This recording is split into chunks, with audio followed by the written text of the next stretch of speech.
Good day, friends. I hope you're doing well. It's Frankie Rose. Welcome to my channel, where I cover true crime updates. Today is July 1st, so that's Canada Day. Our area is busy, so Jazzy and I'll try and keep the barking down. She's pretty sure she owns the whole area. So today's video is about the different people in Dylan Round's world.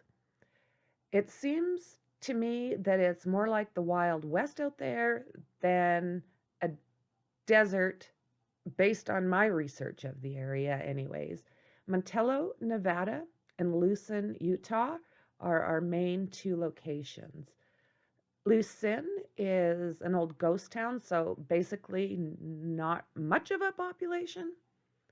And Montello, Nevada has about 200. And of those, 74 are RSOs. I looked into some stats, and based on population, violent crimes in the US is 22.7%. And for Montello, again with a population roughly around 200, it's at 56.3%. So that area is very violent. An example is the hunting club. They can no longer hunt because they were literally getting shot at. Another example is this family that used to like going out to that area. They like to go out there and camp, sleep on the rooftop, and stare at the stars.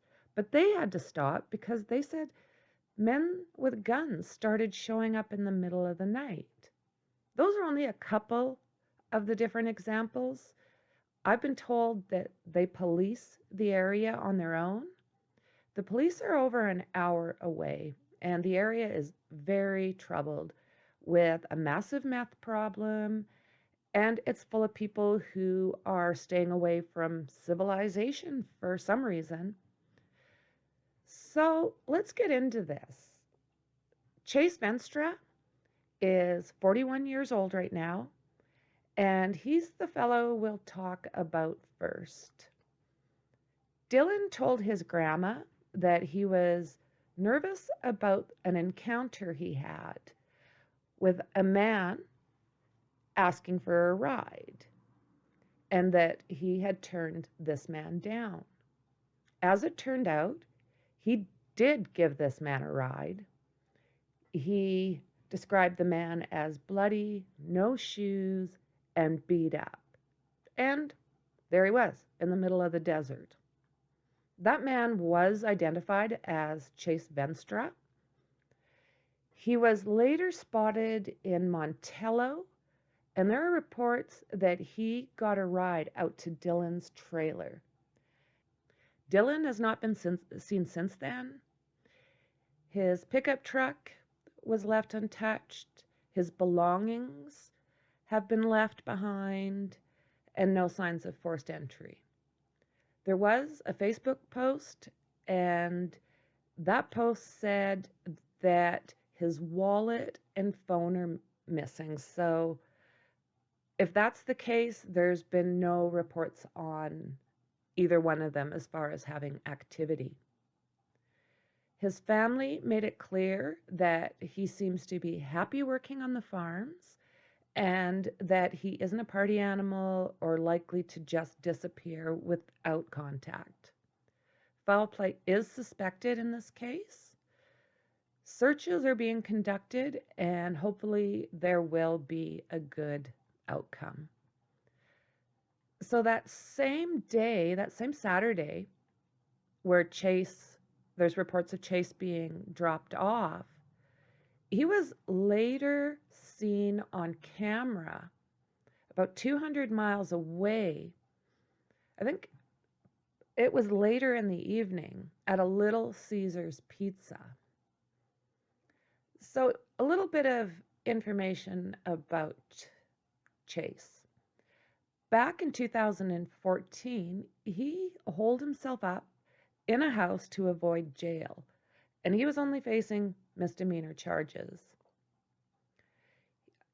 Chase Montgomery Venstra pled not guilty to 2 charges of interference with an arresting officer. He also waived his right to an attorney. A Davis County Sheriff's deputy spotted Chase on February 6th and recognized him as having warrants out for his arrest, and the incident followed.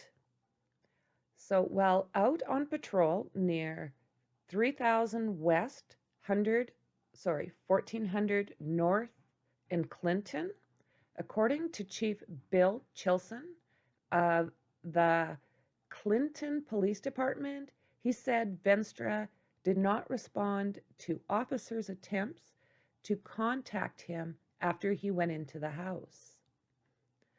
A SWAT responded to the scene and sent in a robot, which located weapons, ammunition, that type of item inside the house.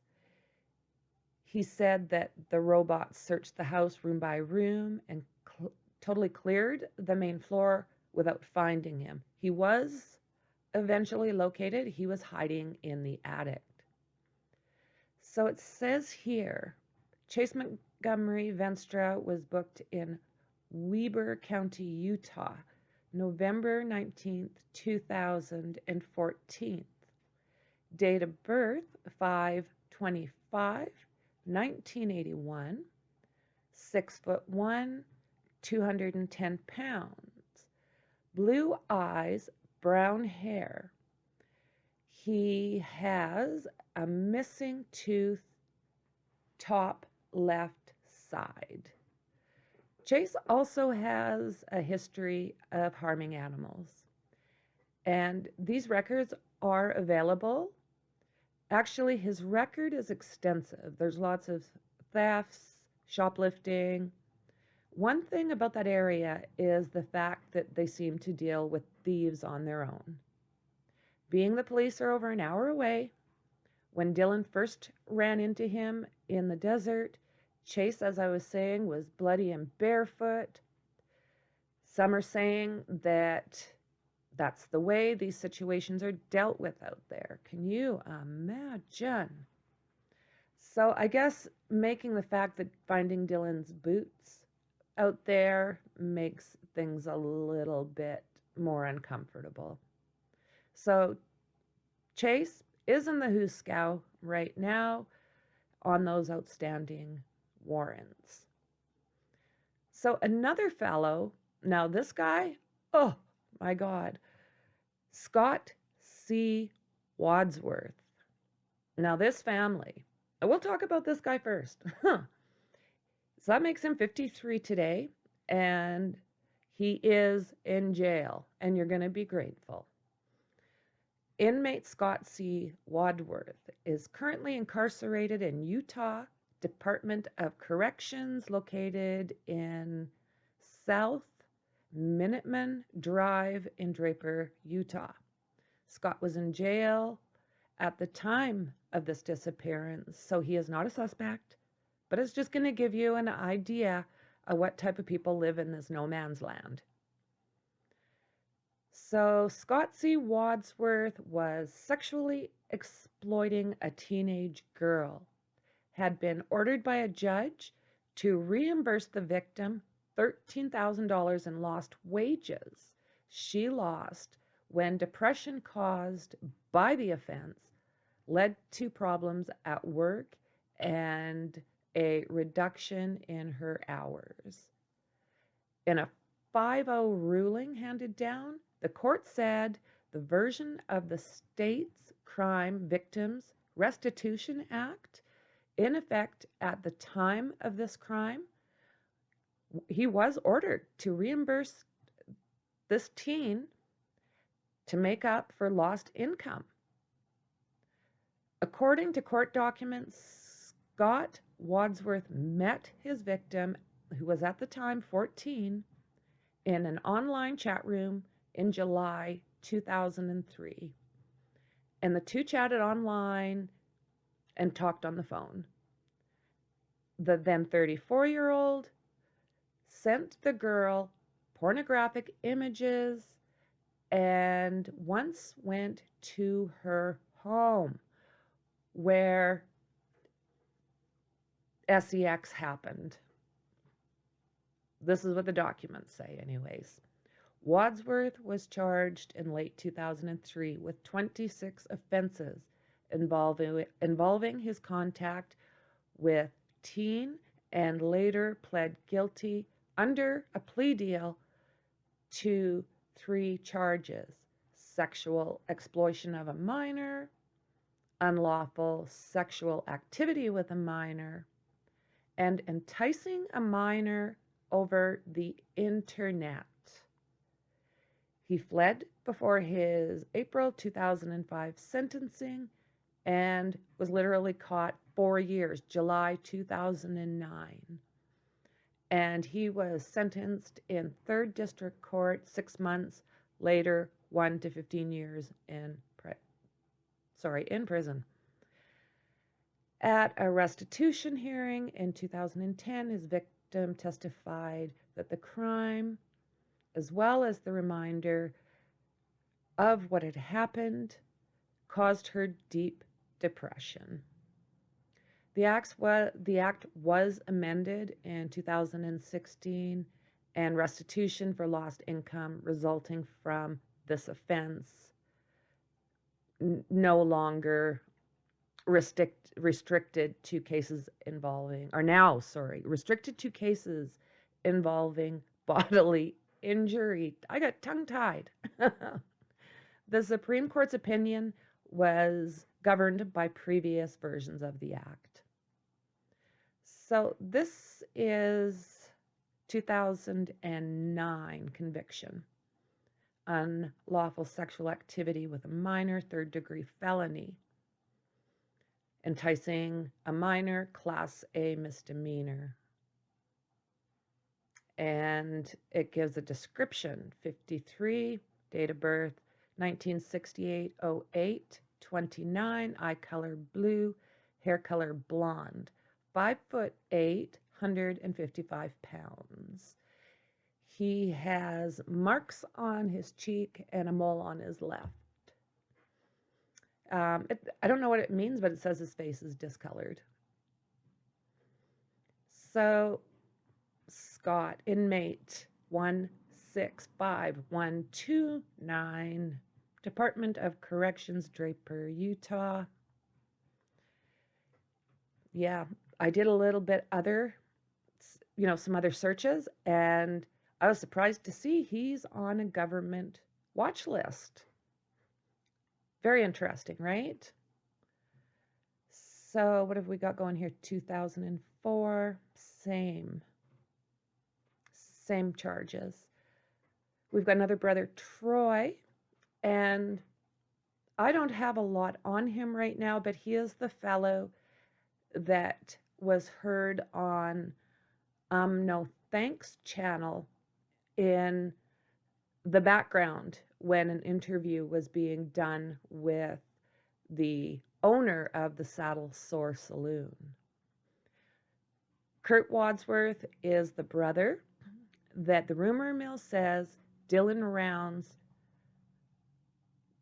is gay. And, excuse me, they're saying that this 19-year-old was dating this 60-year-old man. I'm not discussing what the town says. I am going to discuss what the town says. They said he cross-dresses and that he's gay. This would not be a huge issue. It's just he's denying it, and we're wondering why. If the whole town says he's gay, why is he saying no? Is there some kind of guilty knowledge here? This is why this is important, not his sexuality.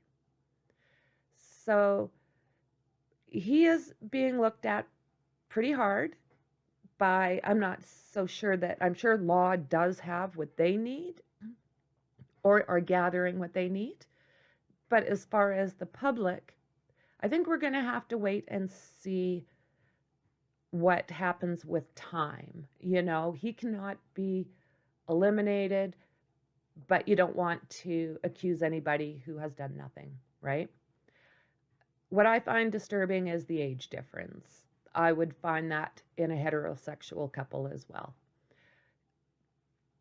It is being said that these two met when Dylan was 17, so these would be the concerns, not the sexuality. So the next person I want to talk about is Aaron Wadsworth, and he's Kurt's son. So this is out of Idaho Falls, and it says a man out on bail for allegedly selling methamphetamines has been arrested again on new drug trafficking charges. The latest charges filed against 34-year-old Aaron Wadsworth include felony trafficking of methamphetamine, felony possession of fentanyl pills with intent to deliver, felony possession of alprazolam, I'm not sure what that is, with the intent to deliver, misdemeanor possession of marijuana, misdemeanor possession of drug paraphernalia, and misdemeanor resisting arrest. The Idaho Falls Police Department spotted him around 3:30 a.m. in the alley behind his house on 700 block 15th Street, knowing Wadsworth had an outstanding warrant. And officers went and talked to the man, who appeared nervous and tried walking away. And this was out of the affidavit of probable cause. Wadsworth was taken into custody and placed in handcuffs. As police tried to search him for weapons, he reportedly tried to pull away. This prompted officers to place Wadsworth onto the ground until backup arrived. Inside of his pockets, police reported finding several clear baggies filled with approximately 590 dirty 30 or fentanyl pills. That must be a phrase I don't know for what, fentanyl pills? If anybody knows, do you mind just putting that down in the chat? I would love to see. So he also had with him multiple bags of meth weighing about 90 grams. Officers also found out-of-state dispensary marijuana and a bottle of alprazolam pills and over $4,000 in cash. Here we go. Alprazolam is prescribed to treat anxiety and panic disorders. There we go. A search of his car led to even a larger find, and find the prescription drug, bring the approximate number of pills to 1,440. Police also seized 2 handguns, a scale, more marijuana, and other drug paraphernalia. The man had guns. Oh, that's comforting. Good Lord. Monday is not the first time police say they found Wadsworth with drugs. In September, the Idaho State Police reported getting into a chase with him on a motorcycle. He eventually crashed, and police reported finding 6.4 ounces of meth, 370 fentanyl pills, marijuana, and other drug-selling items. The September case, he was charged with a list of crimes, including the trafficking. He posted $75,000 bond in that case and was released. What the hell?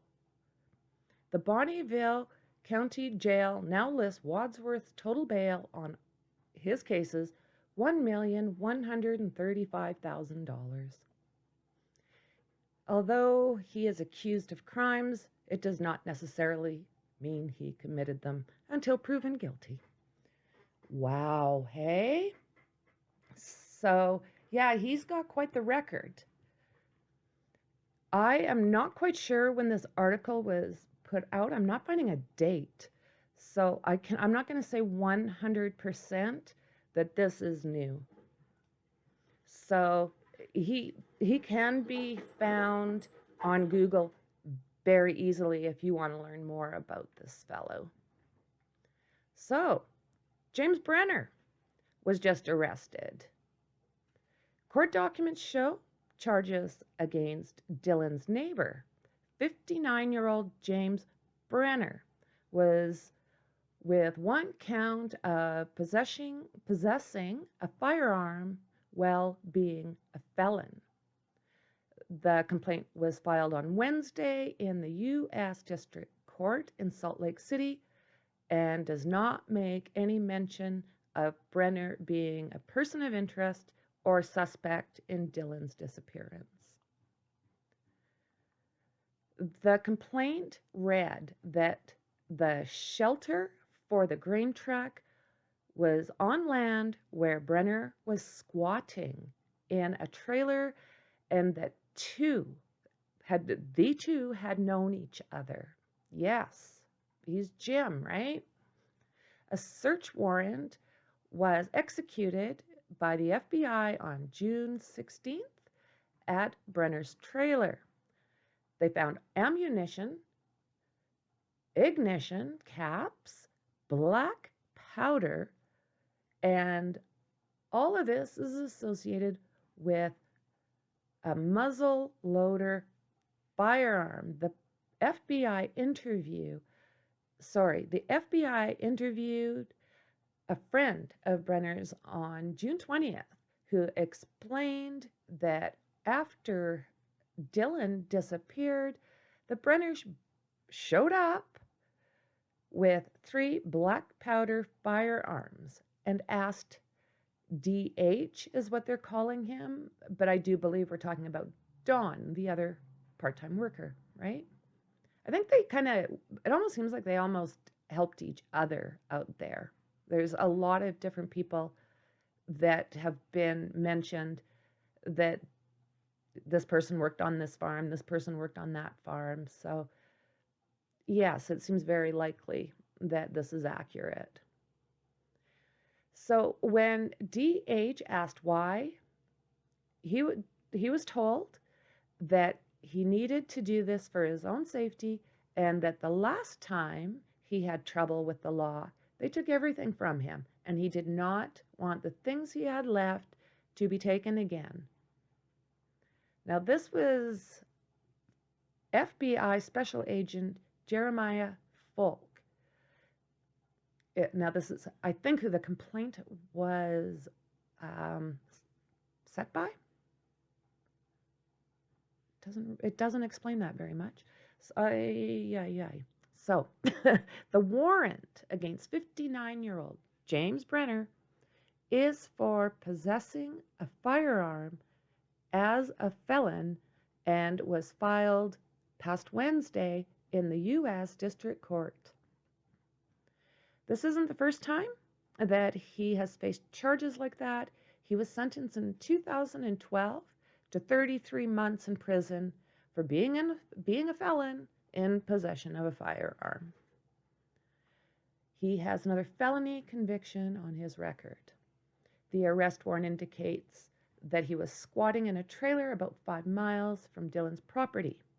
He and another man, DH, said they were friends of the Rounds family.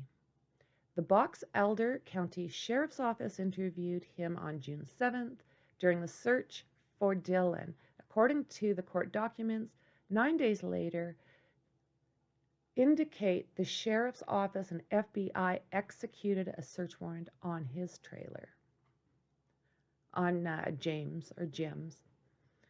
In a statement, the Box Elder County Sheriff's Office said Box Elder County volunteer teams have logged over 300 hours searching, covered over a 3,000-mile area, not including hours and miles traveled to do remote searches.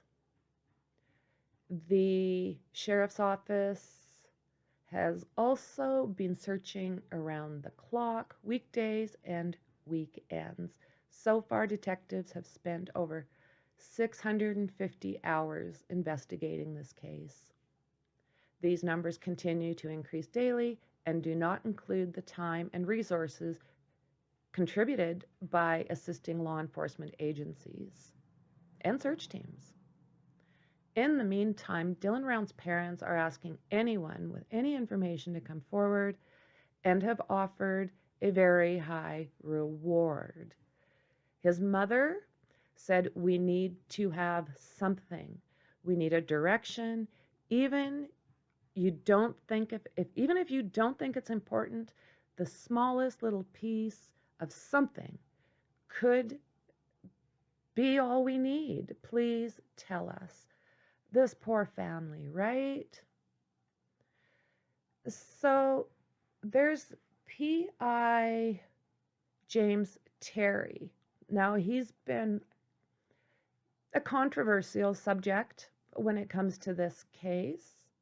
I did do an interview with him, and he is out there quite a bit.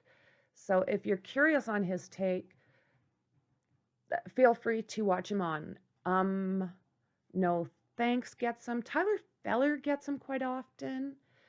So, yes. And of course, the family, they're also doing their shows. So I think we need to look at everything. So that's what I'm trying to do. So Dawn, DH, used to work on Dylan's farm, and Dylan fired him 3 weeks before he went missing. Kurt Wadsworth is the owner of the Saddle Sore Bar and allegedly Dylan's boyfriend. He is 62 years old and might have groomed Dylan.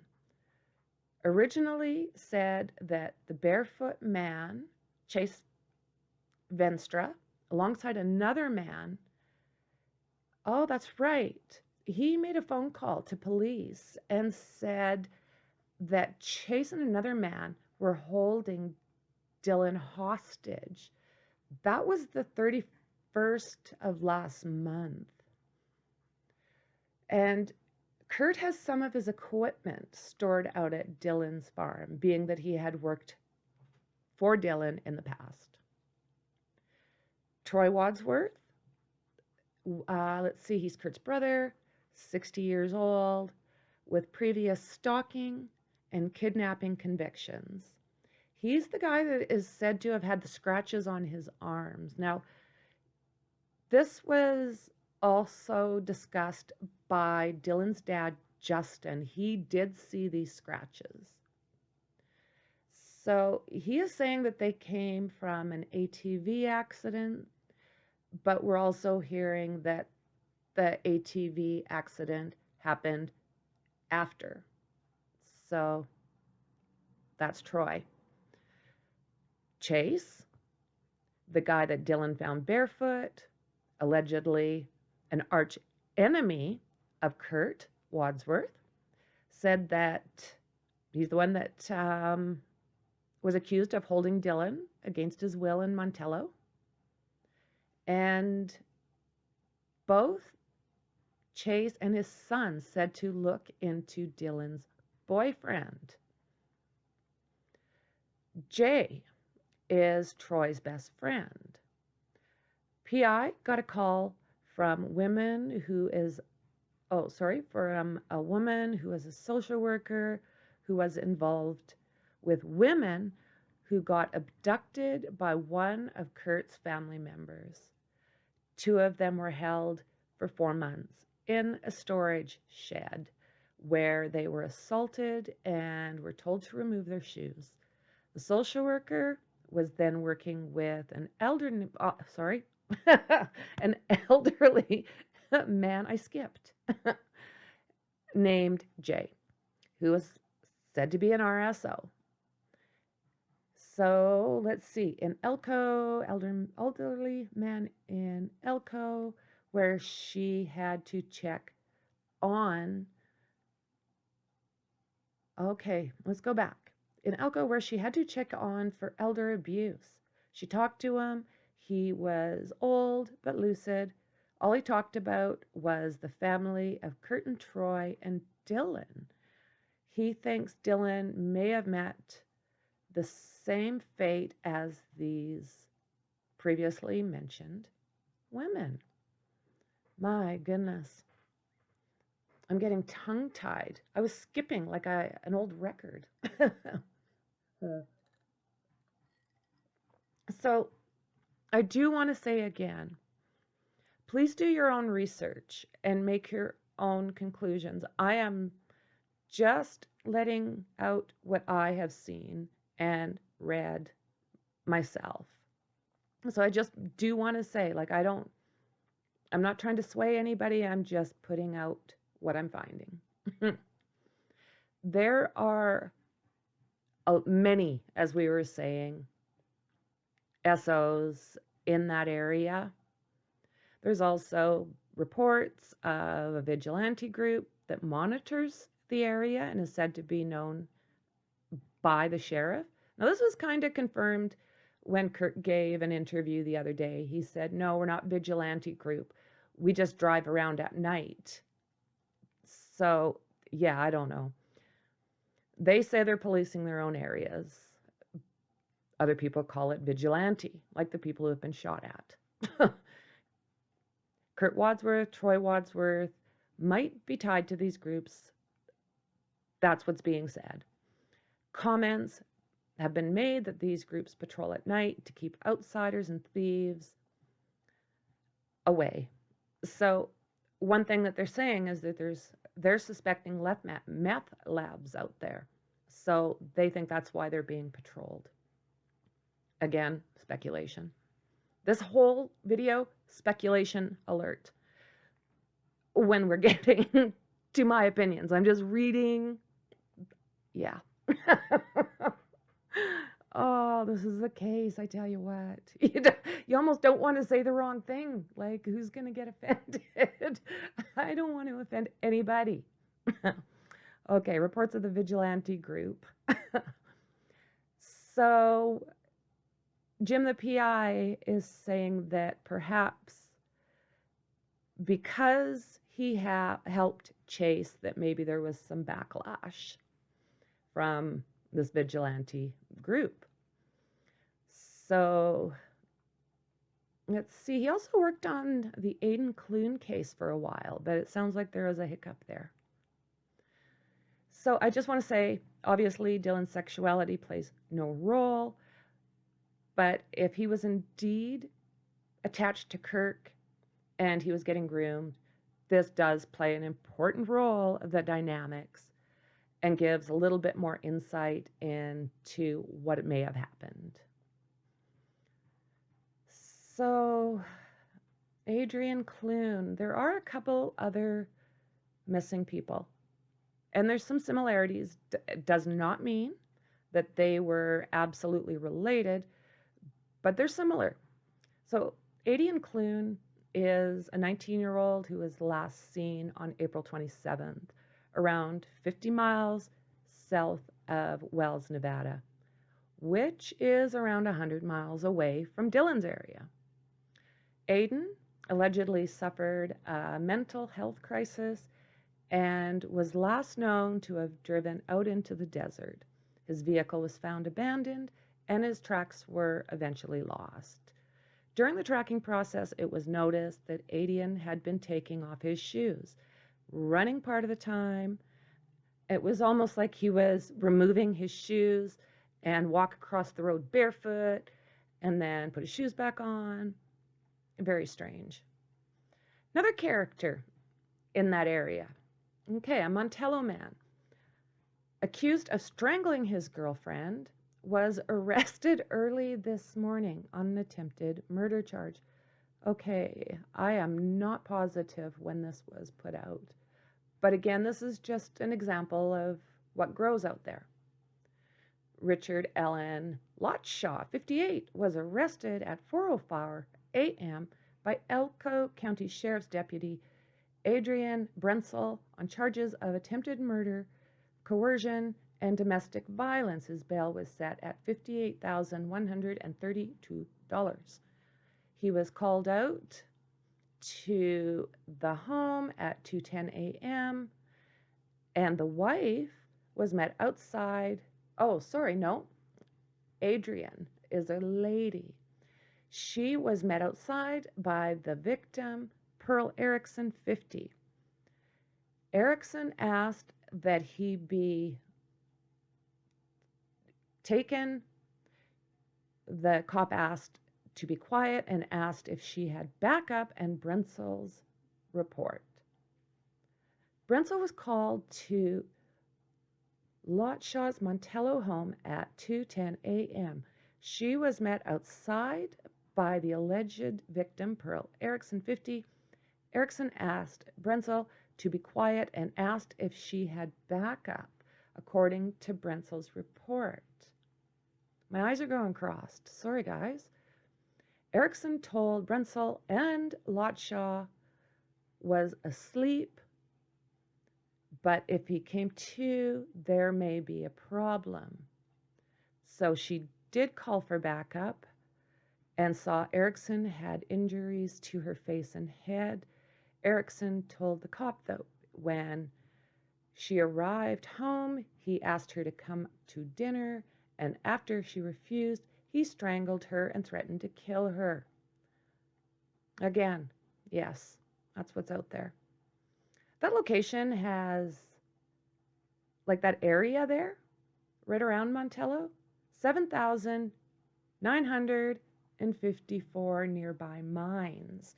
So that kind of gives us an idea of places, sadly, where a body can be placed.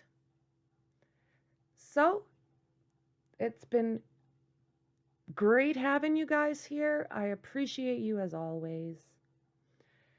There are going to be, I believe, more arrests in the next while. So let's keep our eyes peeled. These are the people surrounding the case. There's a lot of information out there on these guys online. Just a simple Google search. Check them out. I'm still going to keep an eye on this case in hopes of keeping this case in the media. This young man was planted in the middle of a pack of wolves and probably too young to know it. Let's keep him in our thoughts and hope and pray that he's found safely.